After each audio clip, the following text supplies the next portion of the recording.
Close your eyes just for a moment. Imagine a tide, vast, golden, unstoppable, rising from the horizon, moving silently, powerfully toward the shore. You don't see it with your eyes, but you feel it in your spirit. That tide is massive wealth, and it is coming for you, not because of chance, not because of luck, but because it was always yours. You are not here to chase after riches, you are here to receive them. You are not required to earn them through struggle, but to welcome them through alignment. What if I told you that the universe is not against you, but waiting eagerly for you to simply open? That the gates of abundance were never locked, only unopened from within. You were never poor, you were only unaware of the infinite treasure within your imagination. Massive wealth moves toward those who prepare room for it, not in their bank accounts, but in their belief, not in their effort, but in their embodiment. The world will tell you to hustle harder, sacrifice more, burn yourself to prove you're worthy. But the truth is simpler and more sacred. You receive not what you want, not even what you work for. You receive what you are in consciousness. And so I ask you, are you open? Not hopeful, not wishing, but truly open. Can you feel even now the quiet pull of prosperity pressing at the doors of your reality, just waiting for you to swing them wide with certainty? Because when you assume wealth is already yours, when you imagine with conviction that it belongs to you, the entire universe bends to your belief. Your world begins to echo your inner knowing. Signs appear, people align, ideas ignite, not because you forced them, but because you matched them. You became the cause, not the consequence. But too many close the door just as wealth knocks. They say, it's not for people like me. They say, let me see proof first. They tighten with doubt, and doubt is a closed window, a sealed vault, a locked gate. Stay open. Stay open when nothing in your current bank balance reflects the abundance you see in your mind. Stay open when others scoff, when the outer world mocks your inner certainty. Stay open even when your senses scream that it's not working, because your senses are latecomers. They only report what has been, not what is becoming. Your wealth is not in some distant future. It is moving now, in unseen ways, in invisible channels. It is drawn not to your need, but to your conviction, to your clarity, to your willingness to let go of old identities and embrace the version of you who already has it all. And here's the mystery. When you live as if you are already rich, when you give thanks before the gift arrives, when you radiate ease instead of grasping, everything begins to accelerate. Not because you're chasing it, but because you are finally still enough to receive it. You are magnetic, not because you strive, but because you know, you feel, you see within what has not yet manifested without, and that, dear listener, is the true power. That is the open door. That is the force wealth cannot resist. So walk differently, speak differently, think differently, act not according to your current conditions, but your inner assumptions. Because the world responds not to your effort, but to your embodiment. You are not waiting for wealth, it is waiting for you to step into its vibration, and it's not just coming, it is already in motion. Massive wealth is moving toward you. Stay open. Massive wealth moves toward those who prepare room for it, not in their bank accounts, but in their belief. This principle, though often overlooked, is the very foundation of creation. We live in a universe governed not by effort alone, but by awareness. It is not the actions we take in the physical world that determine the magnitude of our wealth, but the depth of belief we hold in the unseen realm of imagination. Your belief is your womb. Whatever you hold consistently within it will surely be born. It does not matter what the world says about the economy or what your family has historically experienced. The only law that governs your life is the one you accept as true within. If you accept lack as real, it will multiply. If you accept abundance as your rightful state, it too will multiply, often in ways you could not have predicted or forced. Belief is not a fleeting thought or a positive affirmation uttered once in a while. It is a consistent knowing, a felt reality that lives within you even before the external signs appear.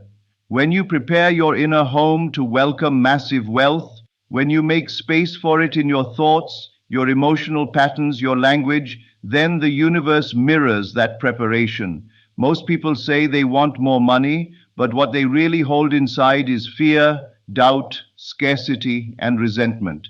And so the universe, faithful to reflect what is alive within, returns more circumstances that confirm that state. To prepare room in your belief is to walk through life with a quiet certainty that wealth belongs to you. Not because of arrogance, but because of awareness, not because you have proof, but because you have presence. Every great shift in a person's financial destiny begins with an invisible rearrangement of identity. You must become the person who is already wealthy in your inner world before the outer world aligns with it. You must sit in stillness and see yourself not as someone trying to get rich, but as someone who already is. And this vision must not be treated as fantasy, it must be felt as the truth. You must touch the feeling of already having, already possessing, already living in it. When your inner conversations change, your reality will rush to catch up. Speak differently to yourself. Walk into rooms not as someone who is hoping to succeed, but as someone who has already been chosen by wealth. This inner shift, this preparation does not take effort. It takes faith. It takes surrender to the unseen. That is the room wealth requires before it enters. The world will tell you to hustle harder, sacrifice more, burn yourself to prove you're worthy. But the truth is simpler and more sacred. You receive not what you want, not even what you work for. You receive what you are in consciousness. This may offend the rational mind, the egoic self that believes only in cause and effect as defined by labor and toil. But if wealth came only to the hardest workers, the world would look very different. Look around and you'll see the evidence. People receiving abundance seemingly out of nowhere, with no logical explanation for their rise. And on the other hand, those who labor endlessly yet remain stuck. Why? Because wealth responds to identity, not effort alone. It is drawn toward those who embody it, who act from the knowing that they already possess it, not as a performance, but as a truth woven into their being. To become wealthy, you must shift from striving to allowing, from proving to trusting, from forcing to receiving. This is not passive laziness, it is active alignment. When your consciousness settles into the state of wealth, when you think, feel, and behave from that state, the universe has no choice but to comply. It is law, it is cause meeting its effect. But you must refuse to measure your progress by the senses. Do not ask your bank account for permission to feel rich. Feel it first. And as you do, your reality begins to mold itself to your conviction. The money, the opportunities, the surprises, the acceleration, they all begin to rise, not because you chased them, but because you finally aligned with them. You matched their vibration. You walked as if you were already there, and in doing so, you proved to the universe that you were ready, not to get wealth, but to receive it, because you are it. The moment you embody wealth, truly feel its presence within you, the world begins to transform, not because the world itself changes, but because you have. You have stepped into a new state of consciousness, and every state has its own conditions, its own rules, its own reflections. A poor man and a rich man live in different worlds, not because of geography, not because of luck, but because they dwell in different states. One sees opportunity everywhere, the other sees lack. One attracts ideas, people, and circumstances that multiply his abundance. The other repels them unconsciously with fear, shame, and disbelief. The world simply reflects back what you are being internally. Now consider this. If you were already wealthy, deeply, securely, and permanently wealthy, how would you carry yourself? How would you wake up in the morning? What would your posture be, your energy, your attitude? Would you move with tension, or would you flow with grace? Would you rush and grasp and beg, or would you walk slowly, purposefully, with an inner quietness that knows all is taken care of? This is not an exercise in fantasy. It is the key to manifestation. Because when you embody the state of the one who already has, the outer world is compelled by divine law to mirror it back to you. But here's the secret few dare to accept. You must live from the end. That is, you must begin with the feeling of the wish fulfilled, not the desire itself, not the hope for it, not the struggle to achieve it, but the assumption that it already is. This feeling must become your dwelling place, not a temporary emotion, but your permanent address. When you walk, walk as if the whole universe has already said yes. When you speak, speak from the place of someone who lacks nothing. When you think, think thoughts that belong to a person whose life is full, not one who is still waiting for permission to prosper. This is not delusion. It is the highest form of faith. It is the way creation has always worked, from the unseen to the seen, from within to without. To live from the end is to say, it is already done. And then, with peace in your soul and power in your presence, you let life unfold as it must. Not with impatience, but with knowing. Not with neediness, but with trust. You have already claimed it. There is nothing to chase, only something to receive. Many people will ask, but how? How can I act rich when my bills are unpaid? How can I feel abundance when my situation is drowning in lack? And to them I say, the secret is not to deny your current reality, but to no longer be defined by it. Your present conditions are not permanent. They are echoes of your previous states of being. What you see now is old news, past beliefs solidified into matter. If you continue to judge your future by your present, you remain stuck in a loop. But if you dare to break the cycle, if you interrupt the pattern by thinking, feeling, and acting from a new reality, you invite a new future to unfold. Start with your inner conversations. What do you say to yourself when no one is listening? Are your thoughts aligned with the identity of someone who is blessed, supported, and endlessly provided for? Or are you rehearsing limitation, repeating old doubts like a broken record? Change your inner speech and your outer world must conform. Speak to yourself with authority. Declare, I am already wealthy. My life is expanding in miraculous ways. Opportunities are finding me even now. I am safe. I am supported. I am chosen. And don't just say it, feel it. Imagine it as if it were true. And stay there long enough for the feeling to become natural. It may feel strange at first. The old identity will resist. It will whisper doubts and urge you to return to what's familiar. But you must persist. The world outside will try to remind you of who you used to be. But your job is to remain faithful to who you are now. And as you persist, the strange becomes familiar. The unfamiliar becomes your new normal. And then one day, the world catches up, not because you begged it to, but because it had to. You became the cause, and the world, the inevitable effect. This is why you must stay open. Staying open is not passive. It is the most powerful form of readiness. It means you are receptive to new channels of income, unexpected blessings, divine appointments, ideas that flow like lightning from within. It means you trust that you are not limited to your job, your background, your location, or your history. It means you know that wealth can come through any door at any time if you do not close yourself off with disbelief. You don't need to know the how. The how is not your job. Your job is the who. Who are you being? Who are you identifying as? Are you choosing the version of you that aligns with abundance? If yes, then the how will arrive, because the version of you who is already wealthy already has access to those channels. You just need to embody him or her now. You may notice signs along the way, synchronicities, new contacts, random messages, sudden bursts of inspiration. These are not coincidences. They are confirmations, echoes of a reality already forming.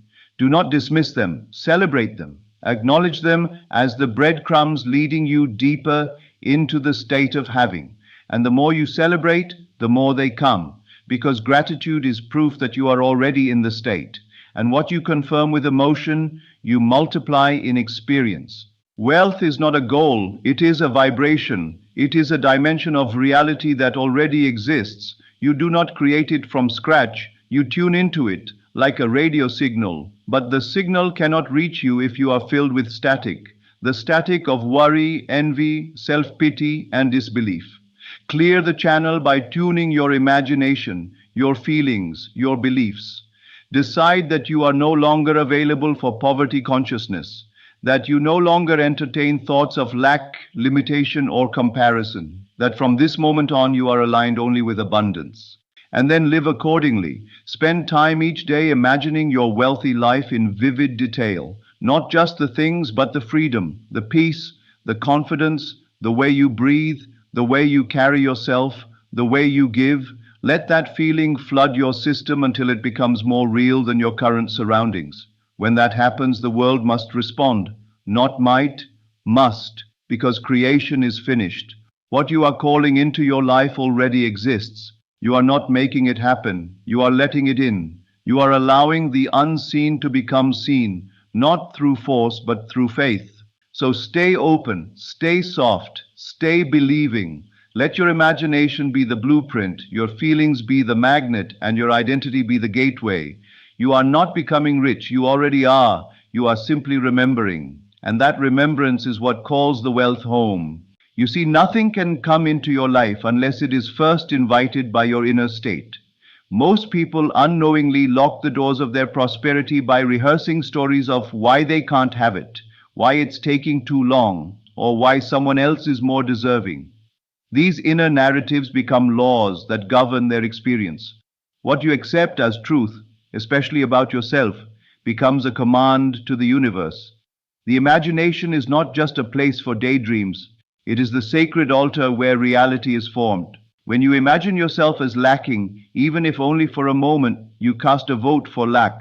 But when you imagine yourself as already abundant, already blessed, already chosen, you step into a frequency where everything you need begins to find you. The most beautiful truth is this: wealth does not need your permission to exist. It only waits for your agreement. It has already been formed in the unseen. It is real, it is present, and it is eager to be made visible. But like light waiting for a window, it cannot shine into a space that remains closed. You must open the window of your belief, you must allow it, you must let the wealth that's already yours express itself through you. And this begins by changing how you view yourself. Are you someone trying to become rich, or are you already the embodiment of abundance?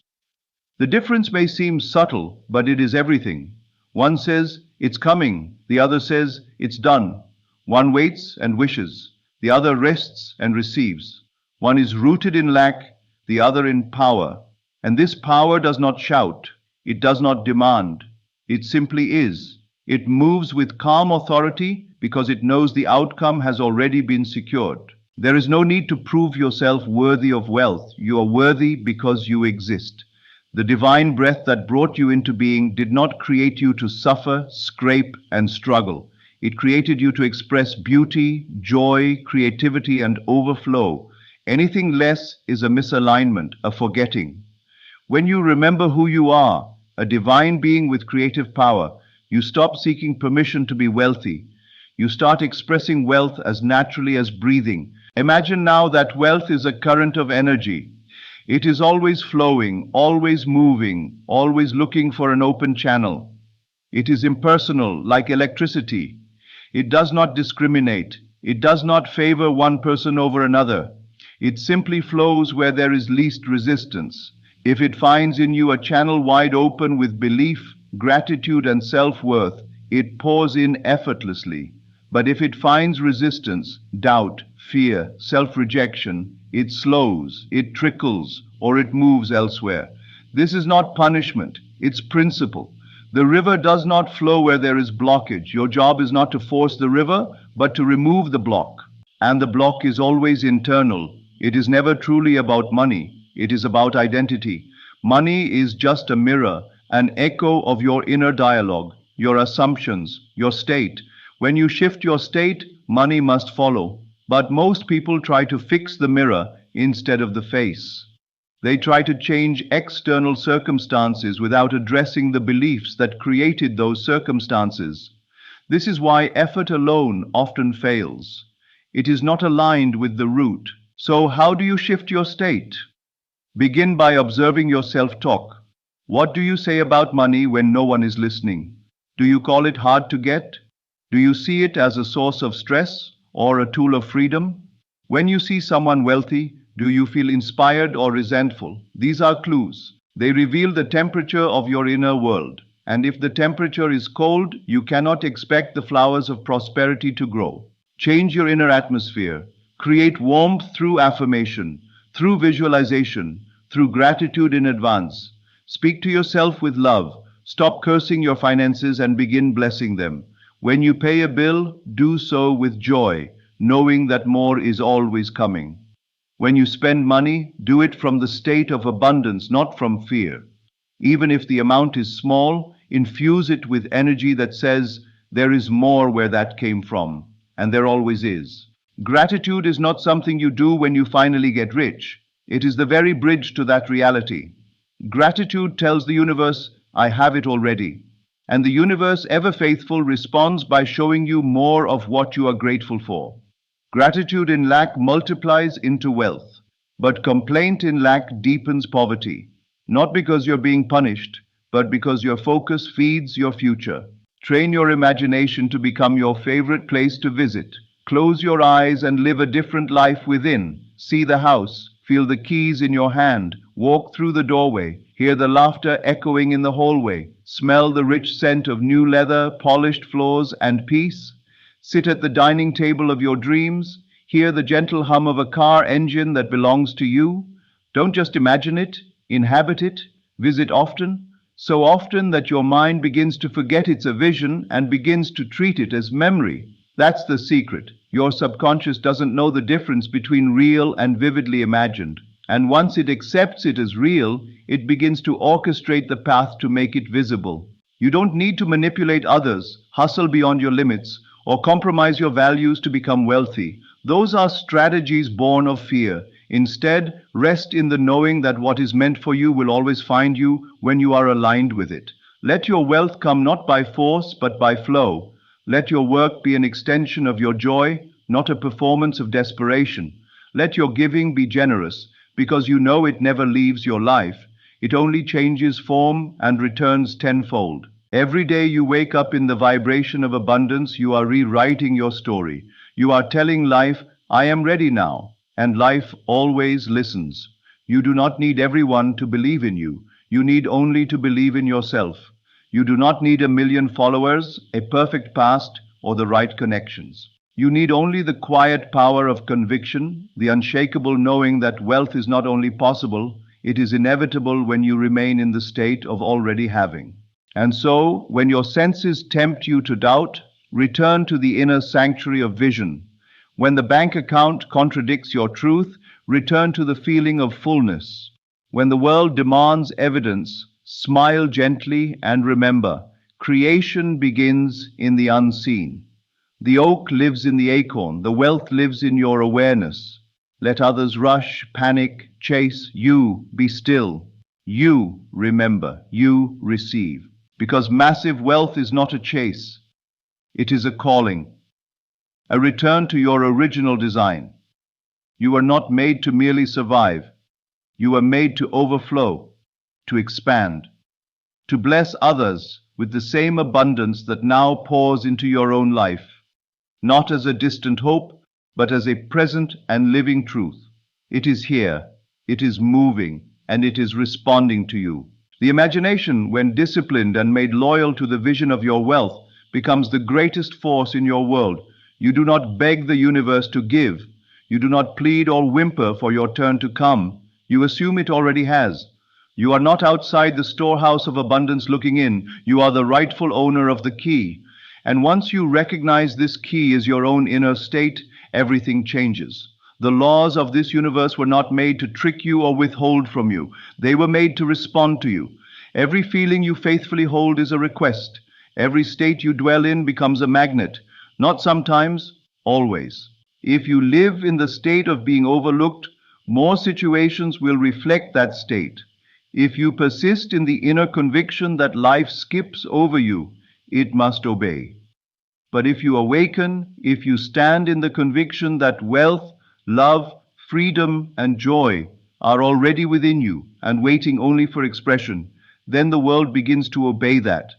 Your job is not to chase outcomes. Your job is to remain in the state of already being the one who has received. Stay there. Remain faithful. Because the test is always of faithfulness to your inner reality, not how quickly your outer world mirrors it. When delays come, and they will, they are not denials, They are simply echoes of old beliefs fading away. Do not let them shake you. The moment you respond to lack with fear, you've stepped back into the old state. When something doesn't go your way, do not interpret it as proof of failure. See it instead as a final flicker of an old identity trying to survive. Smile at it, bless it, and return to your true state. You do not fight the old, you replace it. You do not beg for the new, you become it. Remain soft even when the world is hard. Remain generous even when things seem tight, because the generous soul affirms the abundance it already sees, and the fearful soul only multiplies what it dreads. Life is not random. You are not a victim of external tides. You are the tide. Your consciousness is the current, and the direction you set with your assumptions becomes the destination. All wealth, all form, all favor is downstream of your belief. Speak wealth into your day. Before you rise, say within, I live in abundance. Everything I touch multiplies. I am a portal for prosperity. I am open, I am worthy, and I receive. Speak these not to convince the universe, it already agrees with you. Speak them to convince yourself, because the only gatekeeper between you and your wealth is your willingness to believe it's already yours. That's it. That's the secret. The throne of wealth is already in your mind. The crown waits only for your permission to wear it.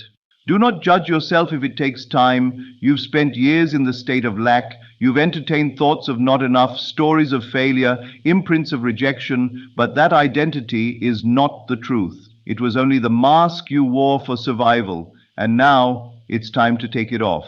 The true you, the divine, radiant, infinitely provided for being, is rising again. And with every thought aligned with that identity, you are reshaping your world. Wealth isn't only about money, it's about expansion. It's about freedom to choose, freedom to rest, freedom to give and explore and express your highest potential. It's about never shrinking to fit others' expectations. It's about waking up in peace, moving in confidence, and sleeping in trust. That kind of wealth cannot be faked, and it cannot be earned through toil alone. It is embodied, it is worn like a second skin, and when it is truly yours within, the world cannot help but reflect it back. Imagine walking into a room with the energy of someone who has it all. Not in arrogance, not in pretense, but in stillness, in assurance, in quiet knowing. Imagine how people treat you, how opportunities gravitate toward you, how conversations open and doors swing wide simply because your energy communicates, I am already there. That is the power of inner alignment. You no longer ask the world to approve you, you declare who you are, and the world adapts. Everything you desire is already finished in the mind of the Creator. The work is done. You are not creating the blessing, you are stepping into the timeline where it already exists. Your imagination is the bridge to that timeline. Your feeling is the proof that you're on it. And your persistence is the key that keeps you walking across that invisible bridge until you arrive, not at something new, but at something already yours. You may have been taught to humble yourself by denying your desires, but true humility is not denying your wealth. It is acknowledging the divine source within you that makes all things possible. It is saying, I alone do nothing, but my alignment with the Creator makes all things available. You are not meant to apologize for wanting more. You are meant to honor those desires because they are signals of expansion, divine whispers reminding you of who you really are. As you step deeper into this awareness, you will be tempted to slip back. Life will test your devotion to the new state.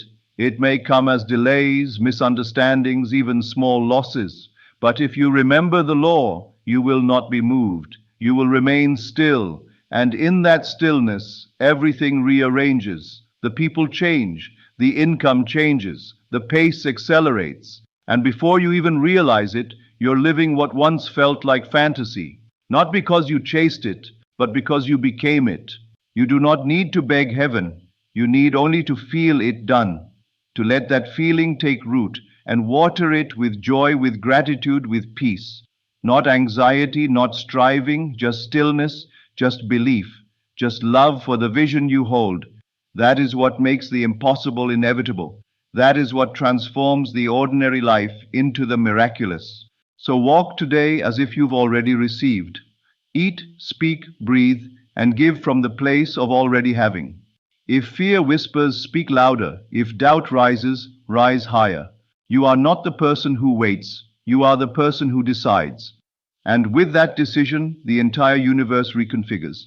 It will happen in small ways first. A coincidence here, a lucky break there, an email, a phone call, a subtle shift. And then, all at once, the dam will break. Because you were never waiting for the wealth. The wealth was always waiting for you. It is done. And now that you know, all that remains is to receive. Stay open, stay faithful, stay in the state, and watch the world obey. There is a moment in every journey where the external still looks unchanged. Yet something inside you has shifted so completely that you no longer look for proof. You no longer ask, when will it happen? Because you know it already has. This inner shift is the moment the old you disappears. And though no trumpet sounds and no crowd applauds, the universe takes notice. From that point forward, everything begins to align with your new identity, not because you forced it, but because you became it. You do not need others to understand this process. In fact, many won't. They will question your calm, your detachment, your strange peace, even when things seem chaotic. But that is the greatest sign of alignment. When the world expects you to panic, but you stay rooted. When others see lack, but you see overflow. When they see delay, but you feel acceleration. That is the unseen power of staying in the state of the wish fulfilled. It confuses the old world and creates a new one. The universe does not shout, it whispers. In the stillness of your own being, a gentle voice is always speaking, calling you into alignment with your truest self.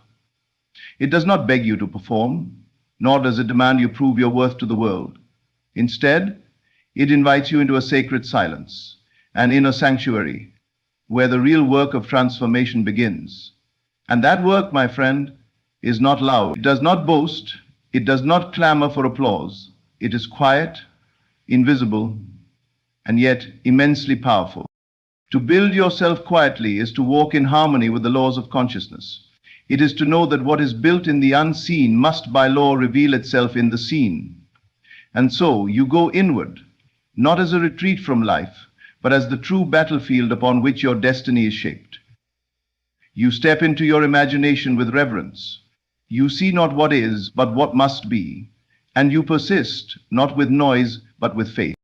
The first way the universe teaches you to build quietly is through disciplined imagination. You close your eyes and you enter the scene of your fulfilled desire, not as a wish, not as a hope, but as something already accomplished. You feel it real. You saturate your being with the joy of its completion. You walk in that inner reality until the outer must conform. This is not fantasy, this is creation. The quiet, potent act of claiming what is yours by divine right. And as you do, the outer world shifts, silently, obediently. Then you learn the power of restraint. Not every truth must be spoken. Not every vision must be shared. What the universe births within you is sacred, and sacred things are not tossed into the mouths of wolves. You guard your becoming. You protect your becoming. You build in silence because the noise of the world is not qualified to judge what the infinite has whispered into your soul. You do not explain. You do not defend. You simply become. And in your becoming, you practice unwavering consistency. Each day a quiet act. Each moment a silent agreement with your higher self. There is no spectacle in repetition. There is no applause in the daily rituals of inner mastery. But these small unseen movements become the foundation of your new world. The universe delights in this quiet consistency, for it knows that what is done in stillness and solitude and secrecy will one day echo in the world for all to see. The next way is detachment. You no longer chase, you no longer grasp, you no longer beg life to notice your efforts. You understand the paradox.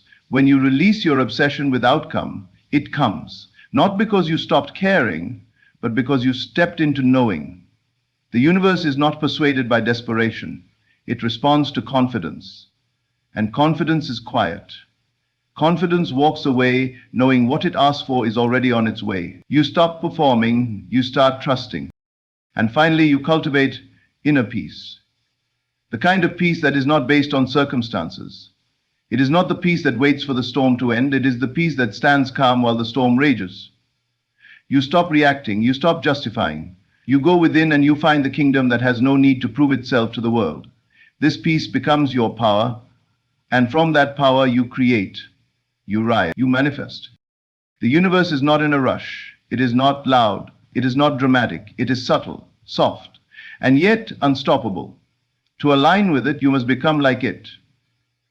You must build quietly in your thoughts, in your beliefs, in your faith. And when you do, what you build in silence will one day speak so loudly the world will be forced to listen. Imagination is not a fleeting daydream or idle pastime. It is the true workshop of creation. It is the place where the invisible becomes tangible, where the unseen is carved into form, and where every future event is first drafted in the blueprint of consciousness. When the universe whispers to you to build yourself quietly, it is inviting you to sit in the sanctuary of your own mind and engage in the sacred act of imagining, not with hope, not with longing, but with conviction. The power to construct a new reality does not lie in the hands of others, nor does it rest in circumstances. It resides in the stillness of your own inner world. To imagine is to hold the substance of things not yet seen and treat them as real. Now, when you close your eyes and feel the texture of your fulfilled desire, you are not pretending, you are creating. You are stepping beyond the logic of your senses and entering into the realm of causation. Every external change you long for is merely the echo of a change that must first take place within. If your current world feels heavy, stagnant, or limited, it is not because the universe has abandoned you. It is because the image you are holding inside, the one you entertain most often, is projecting itself outward with perfect accuracy. You cannot build a new world while clinging to old thoughts. You must abandon the former image of yourself. You must die to it, and in your imagination resurrect the version of you that aligns with your highest desire. This is not an act to be performed once.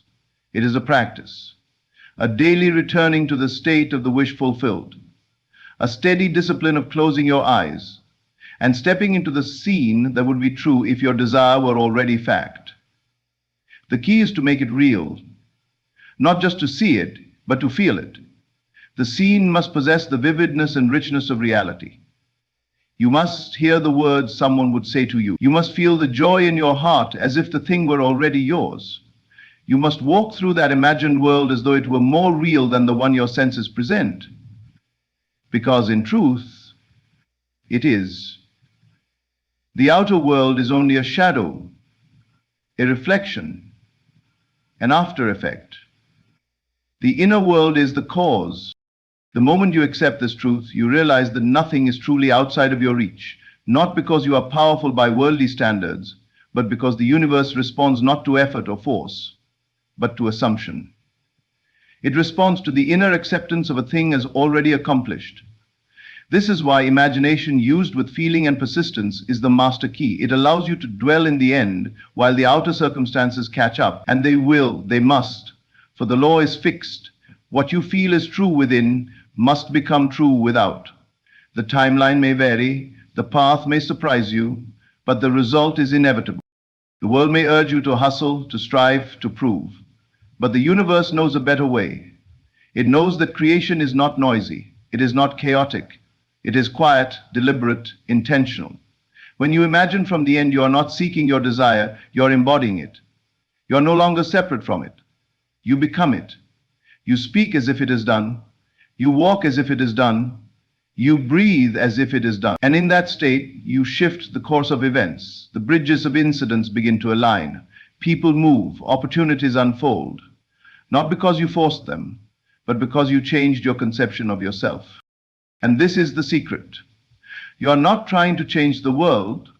You are changing your relationship to it. You are changing your self-concept. You are becoming the one who already has what they once desired.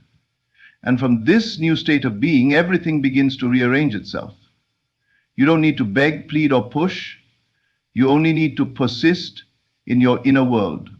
Hold the image. Return to it each day. Make it your home. The noise of the world may tempt you to abandon your inner sanctuary. Doubt may whisper that nothing is happening. But in those moments, remember, all things grow in silence before they bloom in the open. You are not building a fantasy. You are constructing a future. You are laying each brick with your thoughts, your emotions, your beliefs. And the more faithfully you dwell in the end, the sooner the structure will rise around you in the world of form. This is not magic. It is law. To use your imagination in this way requires trust. It requires a quiet confidence that what you have conceived within must come to pass. It is not your job to control the how or the when. It is only your role to persist in the state of the wish fulfilled, to make it so vivid in your inner world that the outer has no choice but to yield to it. You don't speak about your desire as if it's far away. You speak from it, you act from it, you imagine from it, and you do this not loudly, not publicly, but silently, faithfully, in the privacy of your own consciousness. The most powerful creations do not begin with action, they begin with awareness. The awareness that everything begins within, that your imagination is not mere fantasy, but the womb of reality. When you learn to dwell in your inner world as though it were more real than the outer, you begin to understand the secret language of the universe. It is not a language of noise, of striving, or of public declaration. It is a language of inner knowing, of quiet assumption, of silent, unshakable belief. And so you build, brick by brick, image by image, moment by moment. And all the while the world will see nothing. They will not hear the sound of hammers or witness the scaffolding of your inner construction. But one day they will see the edifice. They will see the result. And they will wonder how it appeared. But you will know. You will know that long before it came into view, it was fully formed within. You created it not with noise, but with the quiet force of imagination. There is a sacredness in silence that the world has forgotten. In its rush to be seen, heard, and validated, it has abandoned the gentle power of quiet creation. Yet the universe still honors those who build in silence, who do not parade their vision, who do not seek confirmation from others before believing in themselves. When the seed is planted in the soil, there is no applause. No one cheers for the root that pierces the darkness, or the tender sprout that quietly pushes upward. But it grows. It rises. Not because it announced itself, but because it honored the laws of becoming. In the same way, your dreams, your visions, your inner convictions require silence to root themselves deeply into the soil of reality. When you receive an idea, a desire, or a revelation, it comes to you clothed in vulnerability. Like a newborn, it must be protected, nurtured, and held close, not exposed to the elements of doubt and cynicism, not thrown into the harsh glare of public scrutiny, but carried quietly in your soul until it gains strength. To share too soon is to invite resistance before you are ready to withstand it. Every vision is sacred, and sacred things are not handed out to those who will not understand them. The universe speaks in symbols and stillness. It does not scream its intentions. It whispers them to the one who will listen in the dark. You must become that listener. You must understand that there is power in not explaining. There is authority in not seeking permission. You do not owe anyone a blueprint of your unfolding. What you are becoming is not up for debate. The moment you feel the need to defend your dream is the moment you give others the power to define it. You silence your own magic by allowing it to be judged by those who cannot see what you see, not because they are enemies, but because they are not the carriers of your vision. It was not shown to them, it was shown to you, and for that reason alone, it belongs in your care. The world will always ask, what are you doing? Why are you different? Where is your progress? It will demand proof before belief.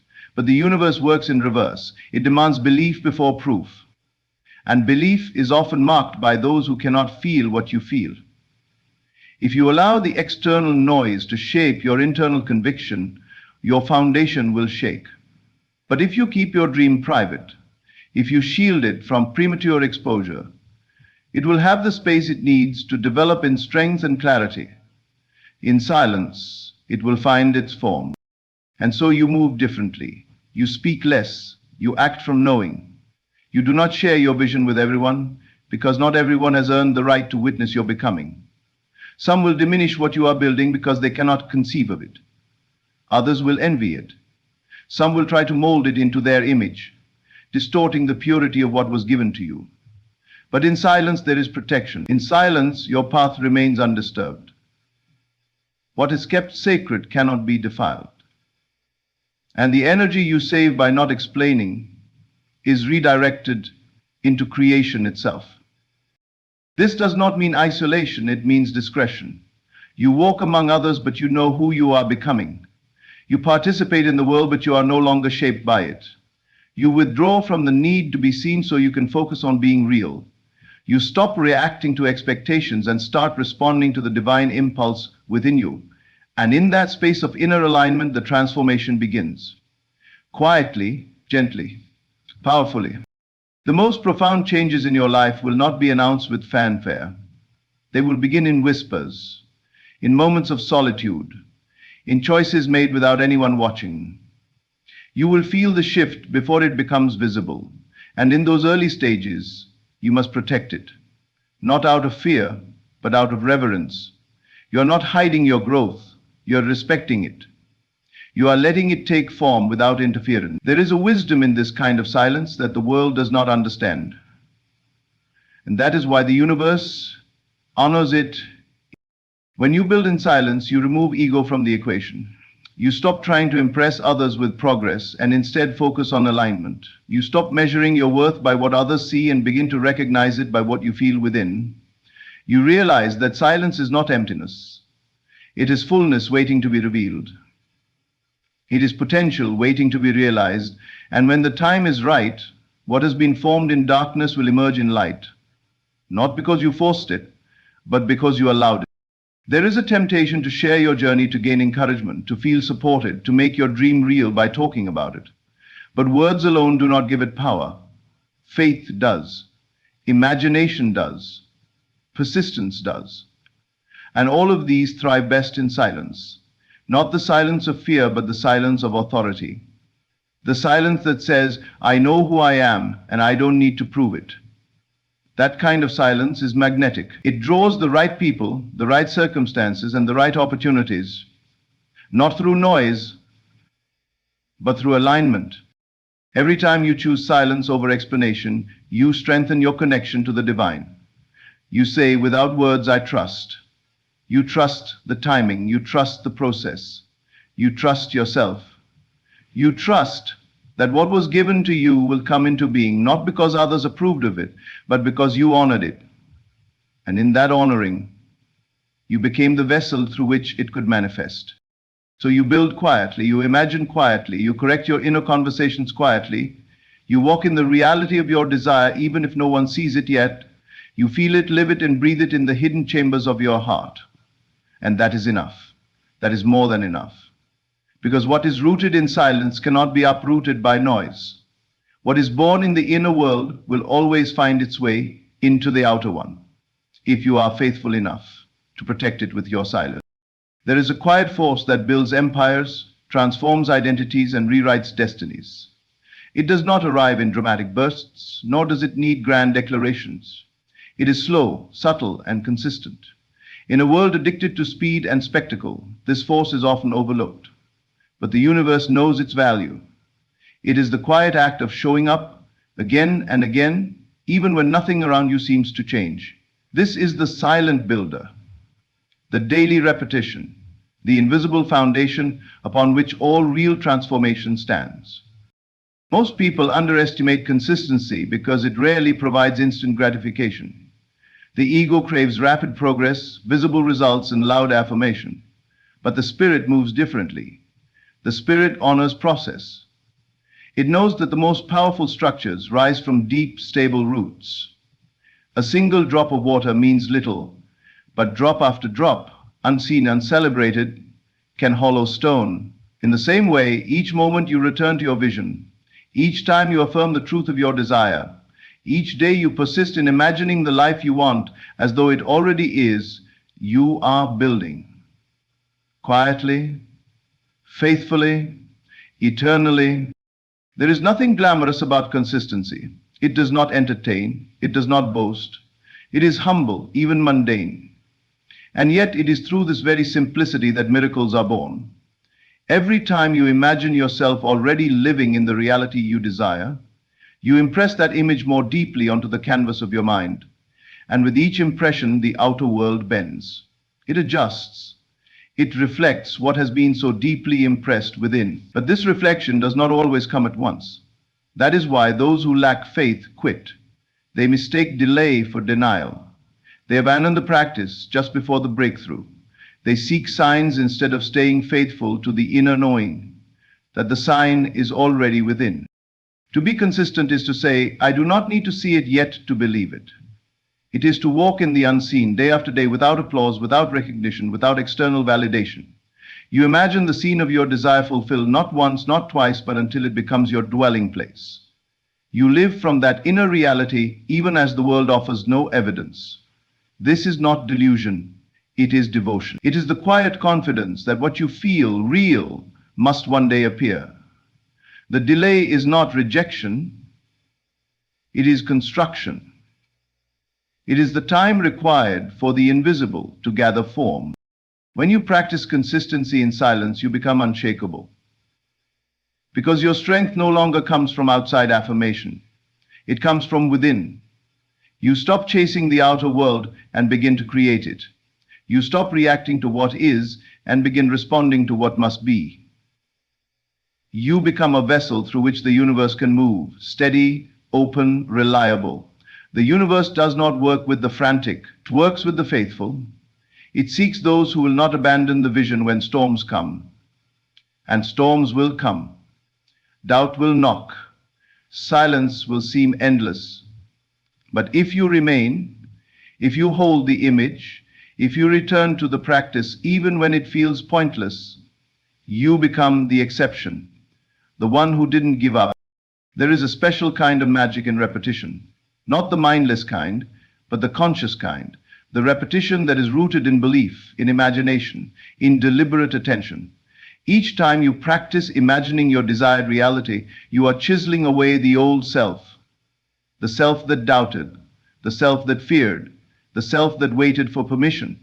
And in its place, you are revealing the self that already is, the one who holds the new identity with certainty. You don't need to shout about this transformation.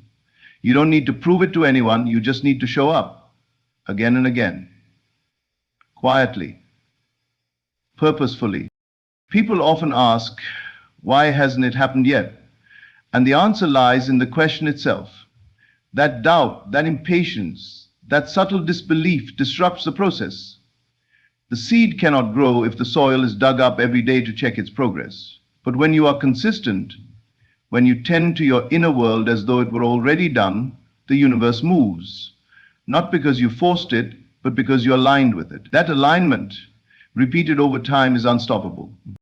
And there is another gift in consistency. It refines you. It teaches discipline, patience, and trust. These are not minor qualities. They are the very tools you will need to sustain what you manifest.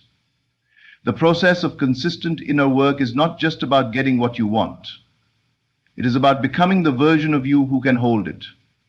Without this inner transformation, even the most miraculous manifestation will slip through your fingers. But if you build slowly, silently, and consistently, what you create will be built to last. There is no secret technique, no shortcut, no miracle hack. The real miracle is found in the daily choice to return to your vision, to return to your assumption, to return to your inner scene, where all is already done. This return is your offering, your agreement with the universe. It says, I trust the unseen, I trust the law, I trust myself. And that trust, repeated, becomes reality. You do not need to be perfect.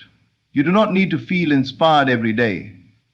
What matters is that you do not stop, that you do not allow temporary emotions to steer you off course, that you do not let the silence fool you into thinking nothing is happening. In truth, the silence is where everything is happening. It is in the silence that your repetition gathers force, that your belief deepens, that your identity shifts, and it is from that shift that the world must follow. This path is not glamorous, it is not quick, but it is certain. If you stay with it, if you continue to imagine, to feel, to affirm, even when your senses give you no encouragement, you will see the harvest, not because you are lucky, but because you are loyal to your vision, to your truth, to your daily quiet practice. And when it arrives, when the form of your desire finally appears, it will not surprise you. You will not feel like a stranger to it, because you've already lived it 1,000 times in your mind. You've rehearsed the joy, the peace, the success. You've dwelled in it so often that it feels natural. This is the gift of consistency. It does not create in noise, it creates in silence. And yet it speaks the loudest when the time comes. While others wonder how it happened, you will know. You will remember every silent night you held the image, every moment you closed your eyes and believed, every time you returned to your inner world when the outer world gave you nothing, and you will understand that nothing was in vain. Every repetition mattered, every moment counted, every quiet act built the foundation that made your new reality possible. There is a moment in the process of inner transformation when the mind wants to interfere. It wants to know how. It wants to control. It wants to see signs, results, validation. And yet, in that moment, the voice of the universe remains still. It does not argue, nor does it defend its timing. Instead, it waits. It waits for you to release your grip on the outcome, to soften your demand for proof, to surrender the need to force what is already promised. The great paradox is this: the more tightly you chase what you desire, the more it eludes you.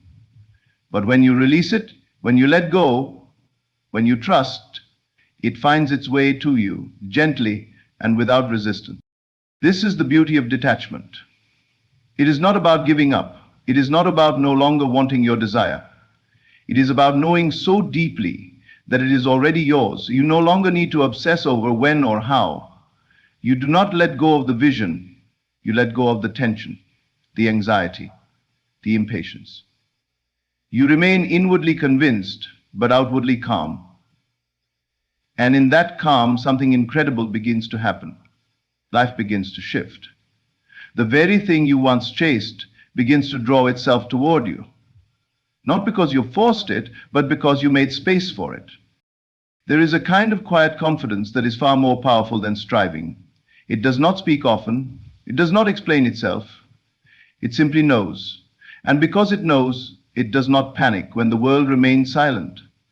It does not tremble when the door does not open immediately. It does not rush. Because it understands that what is truly aligned does not require begging. It flows. It arrives on time, even if that time is not yours. Detachment is the spiritual art of removing the weight of desperation and replacing it with the ease of faith.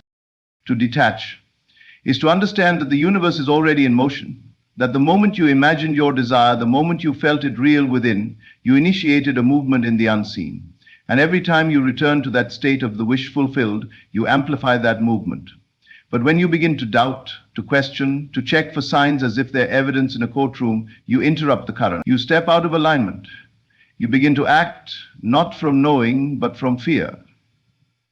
And fear repels. Fear delays.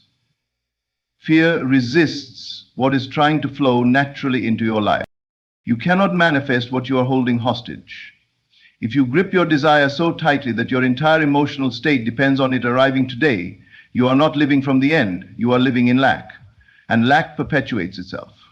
It creates more waiting, more struggle, more distance between where you are and where you long to be.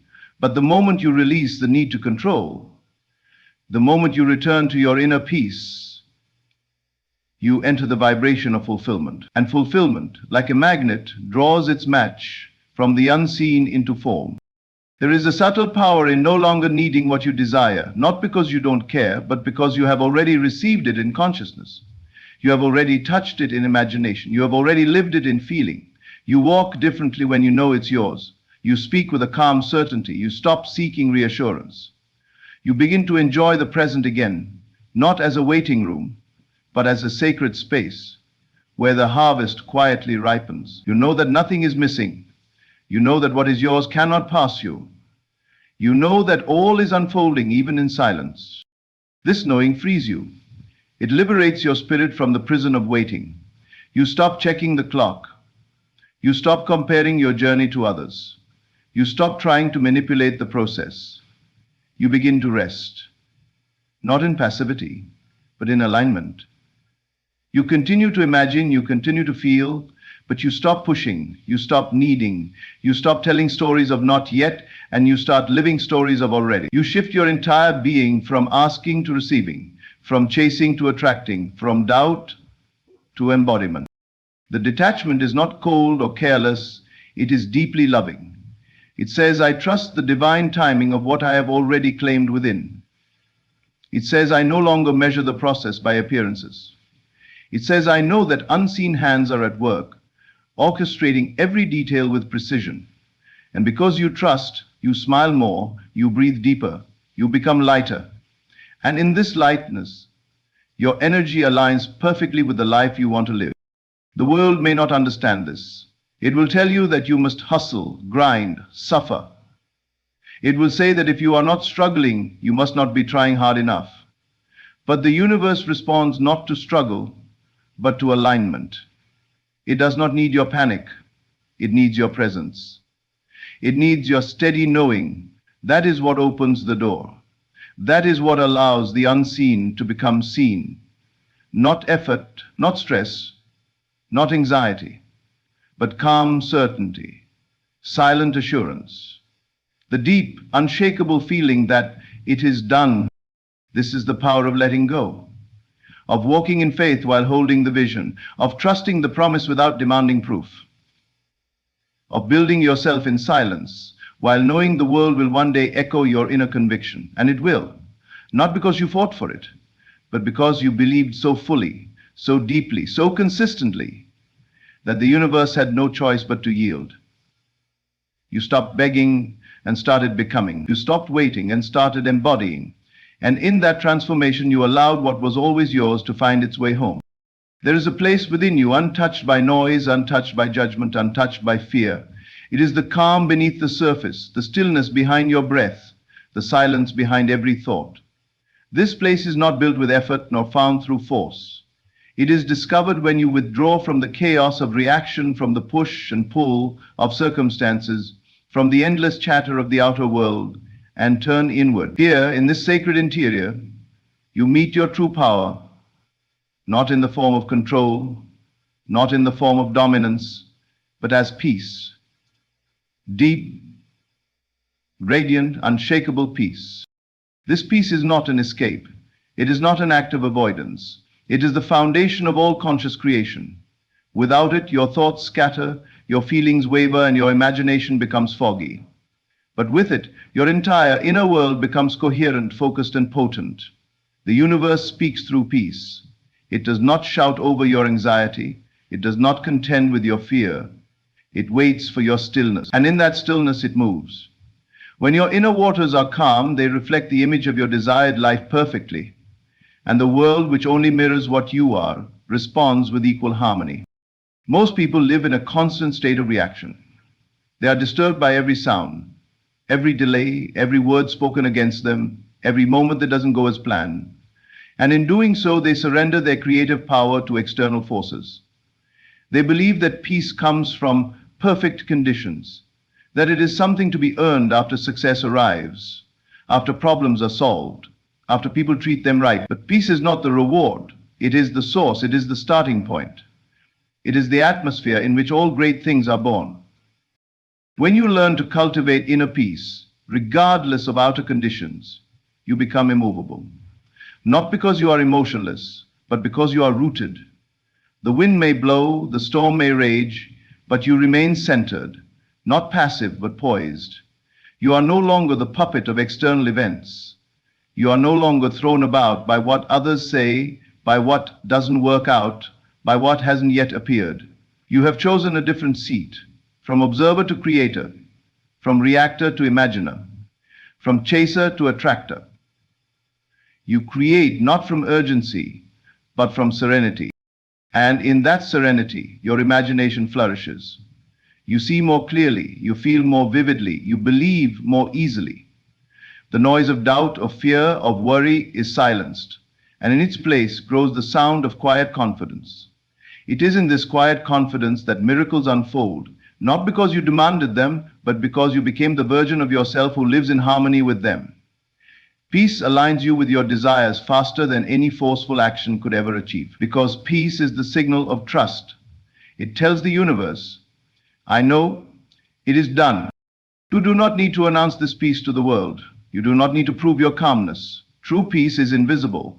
It is not loud. It does not try to impress, but it is deeply felt by you and by everything around you. People begin to notice something different. They can't explain it, but they feel it. Your presence changes. You walk into a room and carry a calm that influences others. You become magnetic, not because you tried to be, but because peace is magnetic. It draws, it attracts, it calls forth that which matches its frequency. You will notice that the more peace you cultivate within, the less you seek validation, the less you argue, the less you chase. You stop looking for signs because you become the sign. You stop asking when because you know that it's already in motion. You stop explaining yourself because your spirit has already agreed with the outcome. And this agreement is not noisy.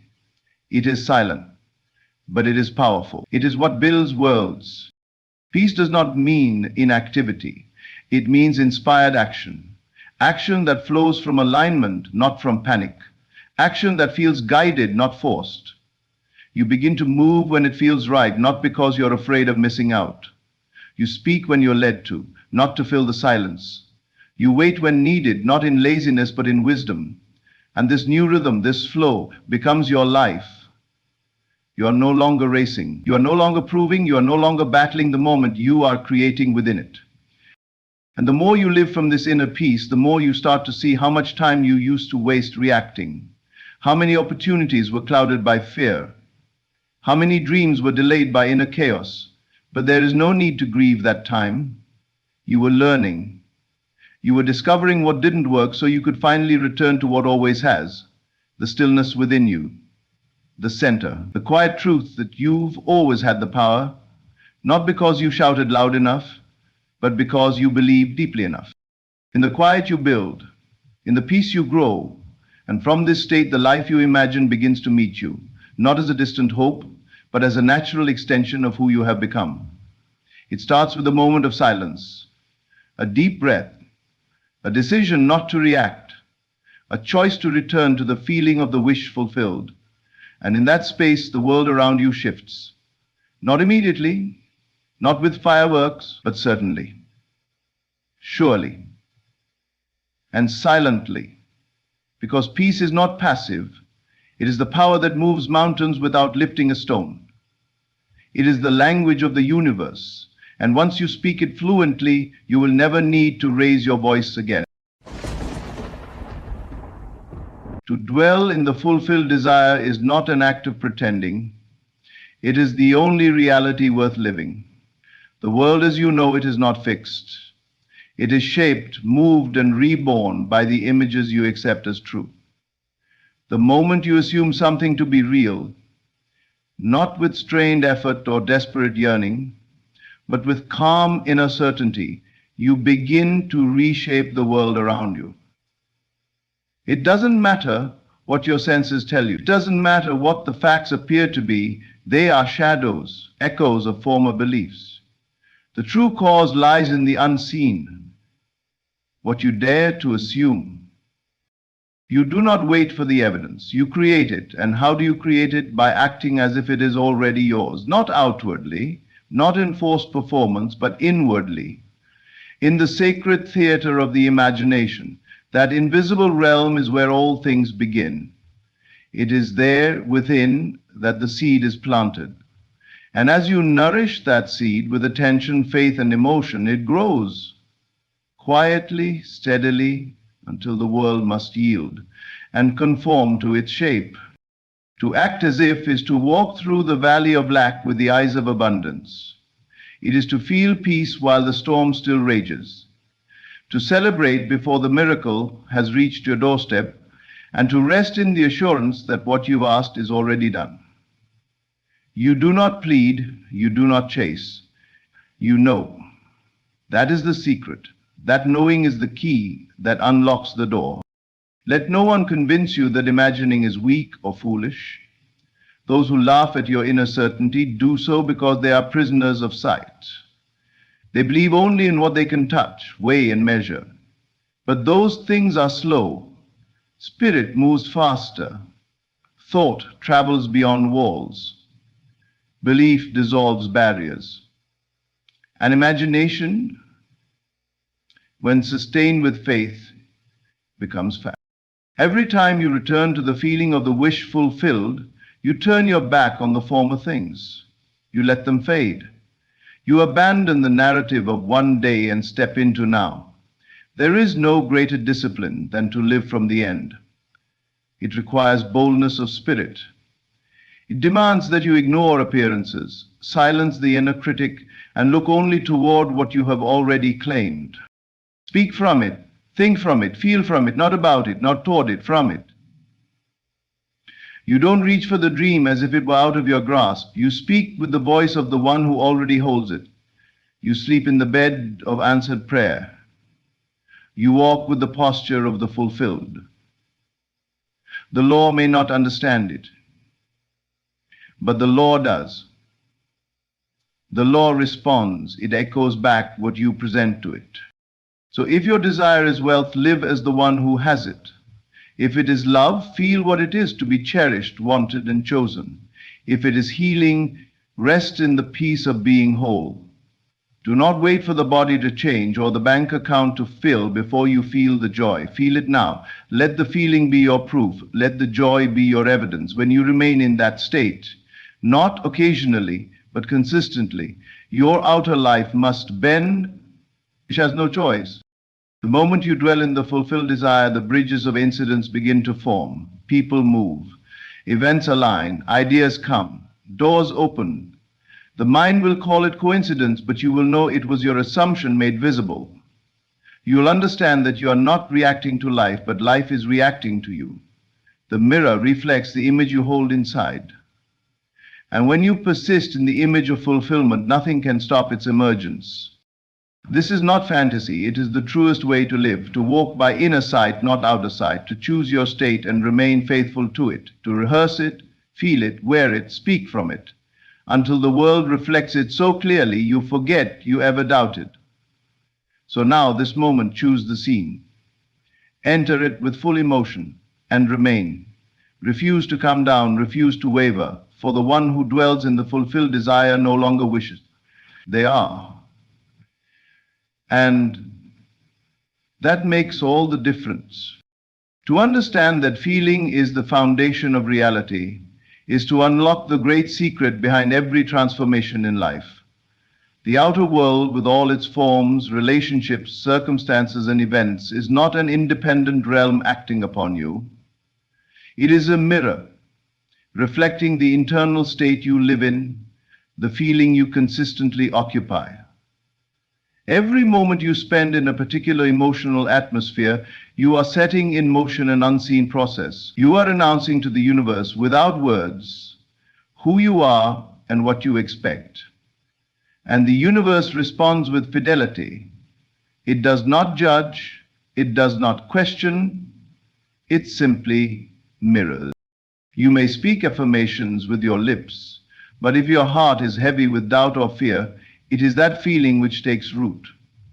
You may dream of a better life, but if your inner atmosphere remains soaked in unworthiness or anxiety, that dream remains distant not because it is unreachable, but because you have not shifted your state.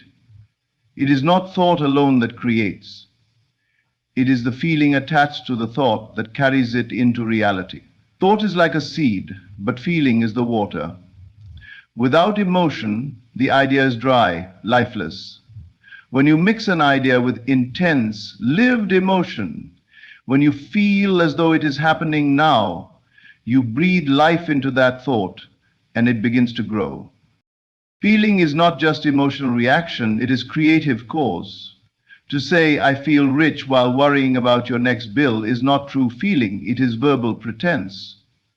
But to sit quietly, to breathe slowly, and to feel the deep satisfaction, the calm, the security of wealth already yours, that is the foundation upon which riches begin to gather around you.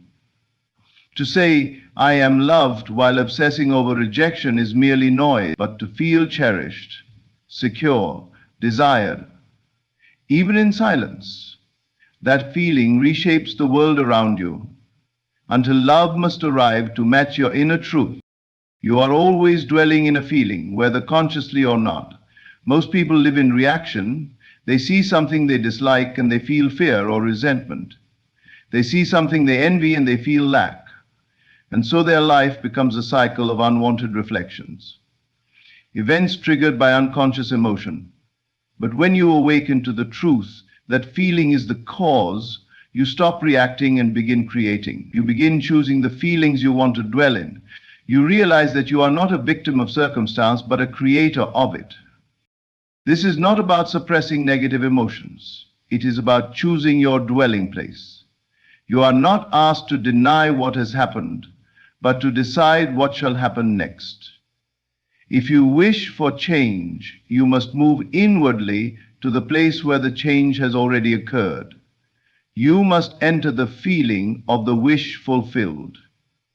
It is not enough to hope. Hope is a distant emotion.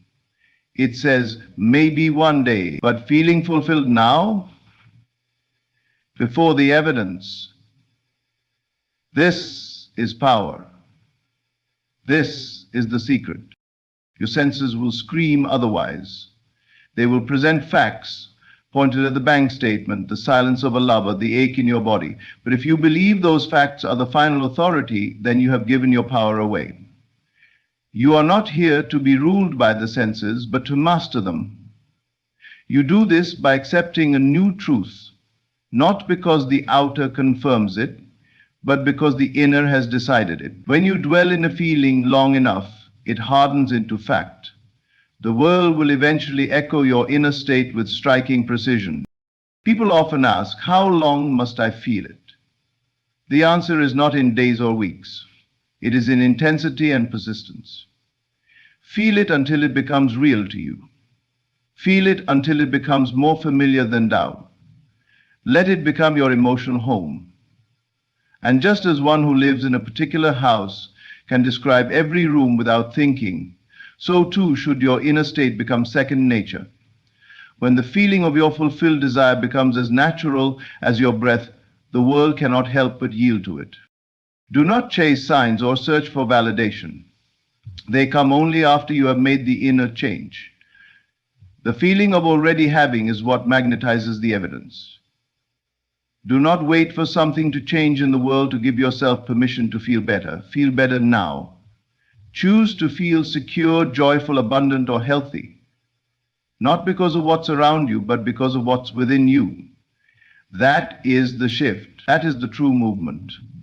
When you feel it deeply, even while nothing appears to have changed, everything has already begun to change. Let the feeling be vivid. Don't make it a vague idea. Step into it.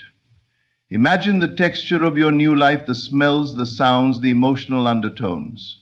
Feel the weight of the success in your body, the lightness of peace in your chest, the excitement of love in your heart. Live in the emotion. Rest in the knowing. Walk in the reality that you have already received. And do so without needing anything outside to confirm it. The confirmation will come. But it is not your job to summon it. Your job is to assume the state and remain.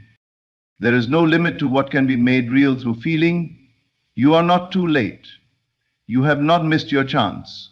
You do not need more time, more evidence, more effort. You only need to feel differently. Choose the feeling now and nurture it. Return to it when doubt arises. Let it be the air you breathe and the rhythm of your heart.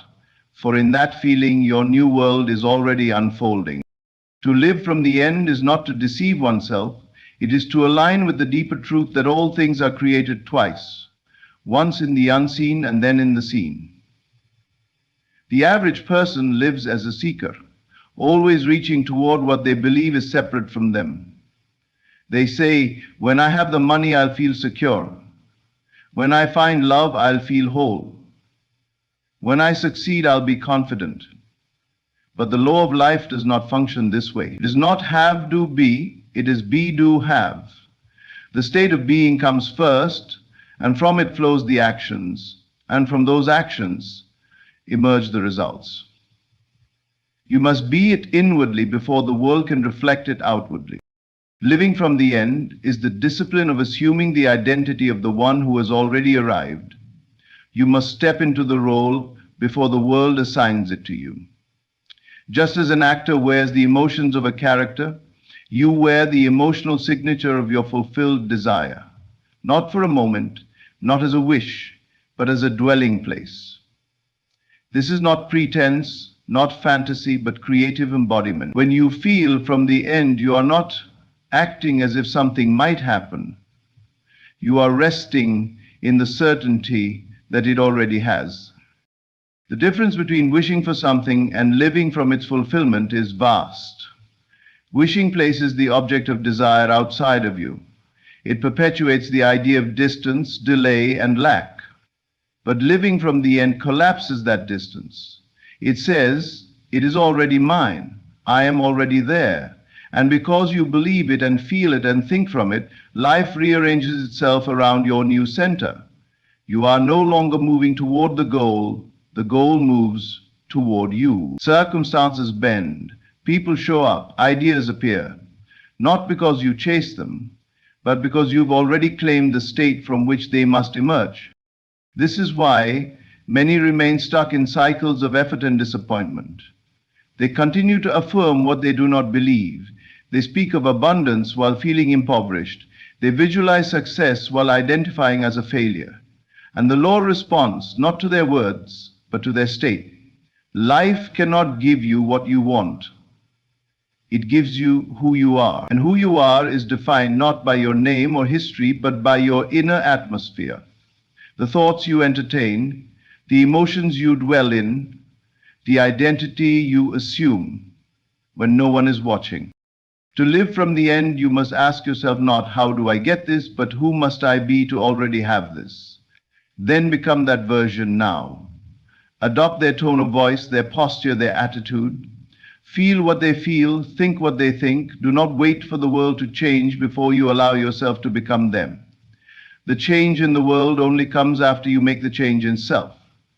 The old state may try to pull you back with memories, with facts, with fears, but remain unmoved. Stay loyal to the new identity. Live from it in thought and feeling until it becomes your new natural. This is the art of spiritual movement. You are not walking through physical space to reach your desire, you are shifting states. You are mentally relocating from one assumption to another.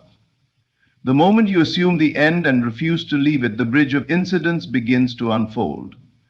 People may call it luck, coincidence, even divine intervention, but you will know the truth. You will know that you entered a new reality by claiming it as already done within. The temptation will always be to check, to look, to measure progress. But this only reveals disbelief. The seed planted does not need to be dug up every day to see if it is growing. It needs trust, light, water, and time. So too does the state you assume. Once you live from the end, let it be, let it grow. Speak from it, plan from it, act from it. Every decision you make should come from the identity of the fulfilled. What would the successful version of you do? What would the loved version of you say? What would the healed you believe? Let these answers guide you. Doubt is the destroyer of creation. It pulls you out of the end and drags you back into the middle. But doubt has no power except what you give it. When it arises, do not fight it. Simply return to the end. Feel again. Remind yourself again. Affirm the truth again. And most importantly, feel the joy again, not because the world gave you something, but because you already received it in consciousness. Those who master this principle become creators in the truest sense. They no longer live by effort, but by assumption. They are not driven by lack, but drawn by vision. Their inner world becomes the workshop of reality, and their outer world merely the canvas that reflects what they have already painted within. There is no striving in this process, no begging, no manipulation, only being the one who already is.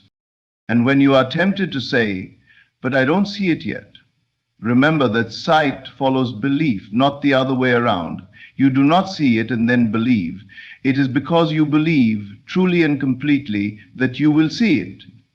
This is the reversal of the world's thinking. But it is the doorway to everything. To live from the end is to walk in faith, not blind faith, but creative faith. The kind that knows what the eyes do not yet show. The kind that builds the invisible bridge across the gap between now and the manifestation. You do not wait at the edge of the cliff hoping for the path to appear. You step boldly, and the ground rises beneath your feet. All that you desire is already yours in the realm of consciousness. It waits for you to claim it, not later, not someday, but now. It waits for you to step into its reality and refuse to leave. When you think from it, speak from it, feel from it, the world around you must shift. It has no choice. For reality cannot help but mirror the man who has already become what he once desired to be. To ignore appearances and persist in the assumption is one of the greatest challenges of conscious creation, and yet it is the most essential. The world will offer countless images that seem to contradict the reality you have chosen within. It will tempt you with facts, statistics, rejections, and delays. These appearances will call to you, begging for your agreement, asking you to affirm them as real and to abandon the unseen reality you have dared to believe in. But you must remember, the world you see is not final. It is old news. It is the echo of a former state, a reflection of what you previously accepted as true. To give it your attention now is to breathe life into the past. The truth is that everything you observe in the outer world is already fading. It was born from a former belief, a previous feeling, a yesterday's assumption. To change your world, you must stop reacting to what is and start responding to what you have accepted within. The law is not broken. It is not confused. It is simply reflecting the momentum of past assumptions. But that momentum can be redirected. And it begins the moment you persist in a new inner reality, regardless of what the senses claim. To persist in the assumption is to remain unmoved. It is to walk through storms with the inner calm of knowing the sun is already shining in the realm of cause. It is to receive a letter of rejection and still feel the success. It is to see an empty bank account and still feel the wealth. It is to be alone and still feel loved. Not as an act of delusion, but as an act of supreme clarity. You know that appearances are deceptive, temporary, and subordinate to the state you now occupy in consciousness. The senses are trained by the world to be your master, but they are meant to be your servant. You do not live by sight, you live by assumption. What you assume to be true, even when no evidence supports it, is what begins to manifest. But this requires discipline. It requires you to withdraw your emotional response from the facts around you and place it fully on the reality within. You no longer get excited or fearful based on what the world presents. Instead, you ask, what have I accepted as true about myself? What am I feeling to be real in this moment? And from there, you adjust, not the world, but your inner state. When you change your assumption, it may take time for the outer to reflect the new inner truth. But in that waiting, you must not waver. The most common mistake is to plant a new belief, then dig it up daily to see if it is growing. or worse, to dig it up because nothing appears to be changing fast enough. You must understand that persistence is not passivity. It is not waiting with folded hands.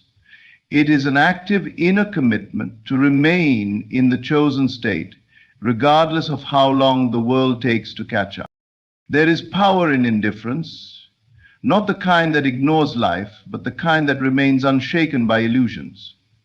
When you learn to ignore the fear, the noise, the logic of the old world, and instead listen only to the quiet knowing within, you gain authority over life itself. And from that authority comes the transformation of your circumstances. The world may test your resolve. It may throw its finest illusions at you. But if you hold fast, if you remain in the assumption of your fulfilled desire, it must surrender. It must bend. The world cannot resist the one who refuses to come down from their inner mountain top. You are not required to explain yourself to others. You do not need to convince anyone of your new state. You simply live in it, quietly, faithfully, and with full acceptance. If someone calls you unrealistic, smile. If they show you why it can't happen, thank them for their opinion and return inward. Your power lies not in debating the facts, but in replacing them. You replace them by persisting in the new assumption until the world forgets the old and begins to mirror the new. There will be days when doubt whispers loud. There will be moments when the world seems louder than your faith. And yet this is where creation is tested and proven. In those moments you remind yourself, the outer has no power except what I give it. The real work is always internal. To feel successful even when failure surrounds you. To feel abundance even when everything says lack. That is creation. That is mastery. And that is where the shift begins. You must decide once and for all that your feelings are not negotiable. You will feel what you choose to feel, not what the world demands. You will persist in the inner truth until the outer world bends to match it. You will no longer be a victim of appearances, but a deliberate author of what is to come. The old life may try to call you back, may whisper memories of pain or failure, but you do not answer. You are no longer that version of yourself. You have stepped into a new role, and every time you revisit the feeling of the wish fulfilled, you are reinforcing that role, carving it deeper into the substance of your being until it becomes your new default. This persistence builds momentum. At first, it may feel like pretending, but as you return to the assumption over and over, it becomes natural. It becomes normal, and when it becomes normal, it becomes visible. Life begins to show signs, small at first, then larger. The bridge of incidents unfolds, and you find yourself moving through events you never could have planned, all aligning to your new state. But even then, you do not cling to signs. You remain focused on the state itself. You continue to dwell in the feeling, and from that dwelling, all else arises. This is the quiet revolution, not a dramatic upheaval of force, but a gentle, unwavering return to truth. Every time you ignore what is and affirm what you've chosen to be, you are participating in this revolution. You are bending reality, not by effort, but by faith. Not by force, but by identity. And in time, the world will follow. It always does, because the world is not your master. It is your mirror, and it will show you faithfully whatever you persist in being. Imagination is not merely an escape or a playground of idle dreams. It is the very substance of creation. Every form you see in the world, every building, every invention, every relationship, every achievement, first existed in someone's imagination. What you behold as reality today began as an unseen picture, quietly nurtured and believed in by someone who refused to let go of it. Imagination is the womb of the world. It is where all things are conceived, shaped, and brought to life. You are not bound by the facts of your environment. You are bound only by the boundaries of your imagination and your willingness to believe in it more than you believe in what your eyes show you. Imagination does not wait for permission. It does not ask whether what it sees is possible. It simply creates. It holds a vision of the desired reality, and when it is coupled with feeling and belief, it becomes alive. It moves beyond fantasy and steps into the realm of causation. You are never a prisoner to circumstances. When you understand the power of imagination, you can sit in the quiet of your room and construct a world so vivid, so emotionally charged, that reality begins to conform to the image held within. There is no creation without imagination. You do not stumble into new experiences. You imagine them first. You may not always be aware of it, but every dominant experience in your life today is the echo of some inner imagery you once entertained, whether consciously or unconsciously. The mind paints the picture, and life provides the canvas. You are never reacting to life, you are reacting to your own projections. What you accept and feel to be true within imagination eventually appears before you as form. Many people use imagination reactively. They imagine worst-case scenarios, problems, betrayals, losses, sickness, and then they are surprised when life delivers them. But those who understand the law use imagination deliberately. They do not allow the mind to wander aimlessly. They guide it, focus it, and fill it with scenes that reflect the world they wish to inhabit. They do not daydream passively. They live within the dream as if it were already real. They smell the air of success, hear the voice of their beloved, feel the keys of their new home, and do so with the certainty that what is felt inwardly must one day appear outwardly. Imagination fused with feeling becomes the creative act. Without feeling, it is a sketch without color. But once feeling enters, the image begins to pulse with life. That is why it is not enough to simply visualize. You must feel what you imagine. The touch of joy, the ease of security, the thrill of love, the warmth of peace. These emotions wrap themselves around the picture and bring it into motion. What is impressed upon the subconscious mind through repeated imaginative acts, especially when accompanied by feeling, is what the world begins to reflect. You must dare to believe that your inner world is more real than what the senses suggest. You must give more weight to what you have seen and felt within than to what others may call fact. This is not madness, it is spiritual wisdom. The world will call you unrealistic. Let them. For every so-called realist is only describing what has already come to pass. But the one who imagines is touching tomorrow. The one who imagines is shaping what others will later call history. To dwell in imagination is not to escape reality. It is to command it. It is to understand that you are always a step ahead of what the world shows you. Imagination is your workshop, your temple, your sanctuary. It is where you go to revise what was, create what will be, and sustain what is becoming. You may sit silently and picture your desire, but if you enter that image with feeling, if you walk through it, speak in it, feel it as your present home, you have performed a sacred act. You have moved into a new state, and that state must express itself. Imagination is not a tool of hope. It is a tool of knowing. Hope waits. Imagination lives. And when you live in imagination, your world responds. It begins to echo back to you the tones of your inner song. You may imagine once and feel a shift, but if you return daily, morning and night, to the scene of your fulfilled desire, you solidify the image, you strengthen the bridge between the seen and the unseen. You walk the path of inner certainty, even when the outer seems unchanged.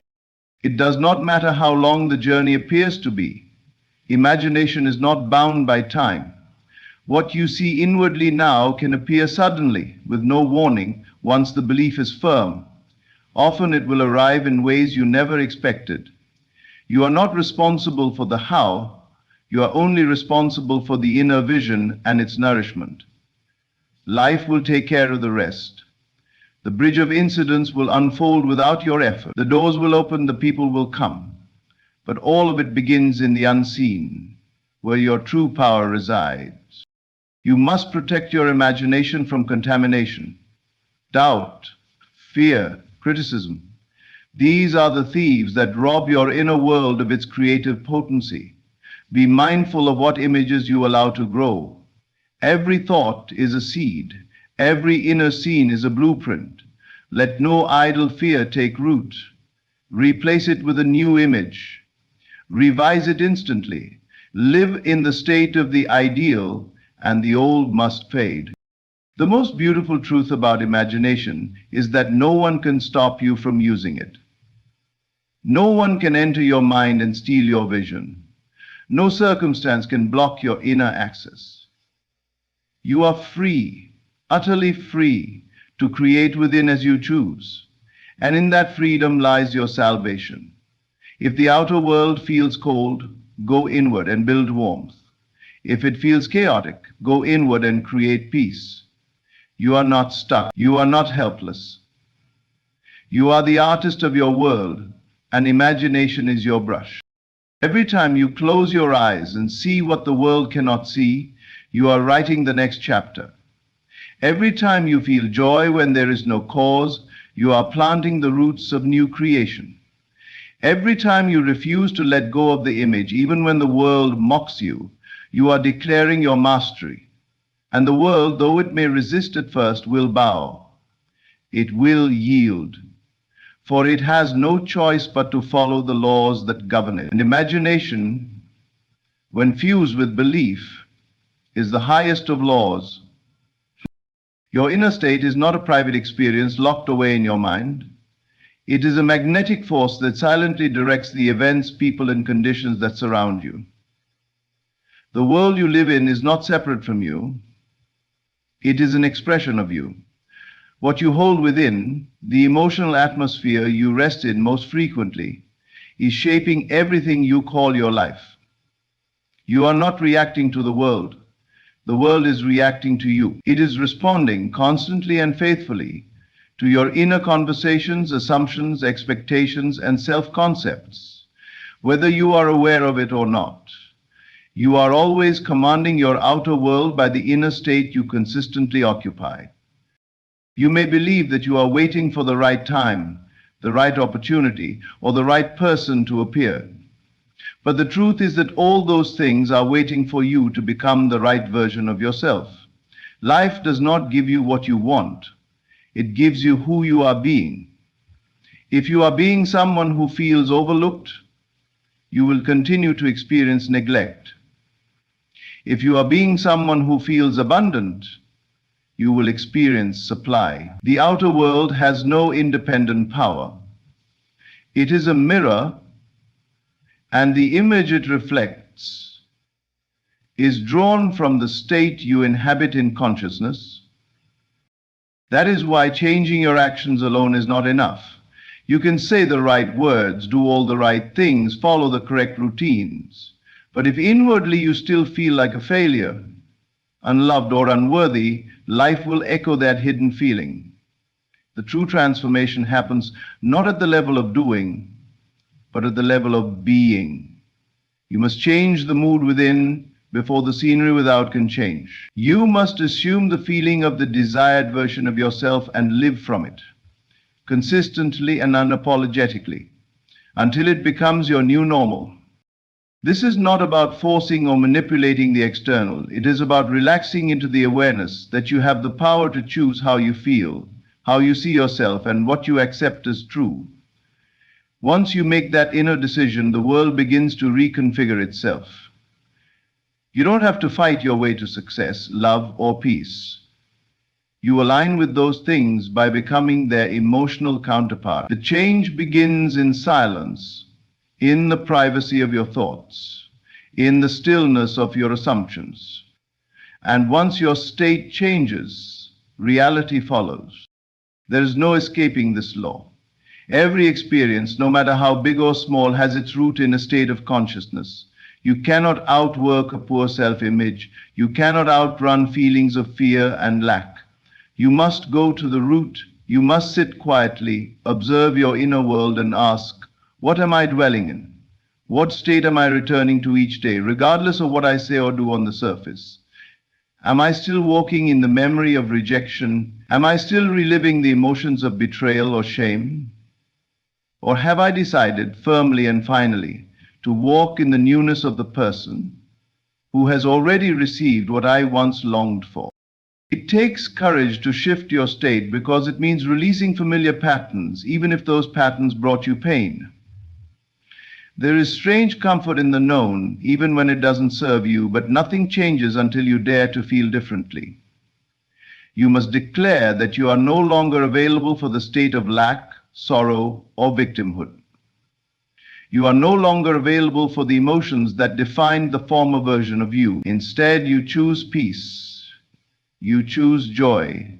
You choose fulfillment, not because the world gave it to you, but because you are the source. This shift is quiet, but it is powerful. You begin to think new thoughts, not forced affirmations, but genuine expressions of your new identity. You speak to yourself differently. You walk differently. You begin to expect goodness, and not in a desperate, hopeful way, but in a natural, confident way. Your energy changes, and people respond to that change without knowing why. Opportunities come, ideas appear. What once seemed stuck begins to move, not because you pushed harder, but because you stopped pushing and started aligning. Your inner state is a frequency, and the world responds to the station you're tuned to. If you're constantly tuned to worry, fear, and impatience, then what you attract will match that static. But when you tune into gratitude, assurance, and worthiness, you begin to receive what resonates with those higher states. This is not magic, it is law. The unseen realm is more obedient than the seen. The moment you shift internally, things begin to happen, often quietly at first, then unmistakably. Remain aware that challenges may still arise, not because your new state is weak, but because the old state may try to return. Memories will whisper, triggers will appear, the world may seem to test you, but do not waver. Stand firm in the new state. When you feel tempted to return to old thoughts and feelings, remember that every time you stay loyal to your new identity, you are solidifying it. You are reinforcing the bridge between where you are and where you desire to be. It is not enough to visit the new state occasionally. You must live there. You must make it your emotional home. This means checking in with yourself throughout the day. It means noticing when you drift into old fears or self-doubt and gently but firmly choosing a better state. This is the work, this is the power. And once it becomes your lifestyle, the changes around you will be so profound, so aligned, that you will look back and wonder how you ever believed the world was in charge. You will understand that you were never waiting for the world to give you permission to change. You were waiting to give it to yourself. And the moment you did, everything around you had no choice but to respond. Because your outer life is not created by effort alone. It is created by the silent, persistent command of your inner state. When you understand this, when you live from this, you no longer beg for change. You become the change. You no longer chase, you attract. You no longer hope, you know. And in that knowing, life bows. For it must follow the one who leads from within.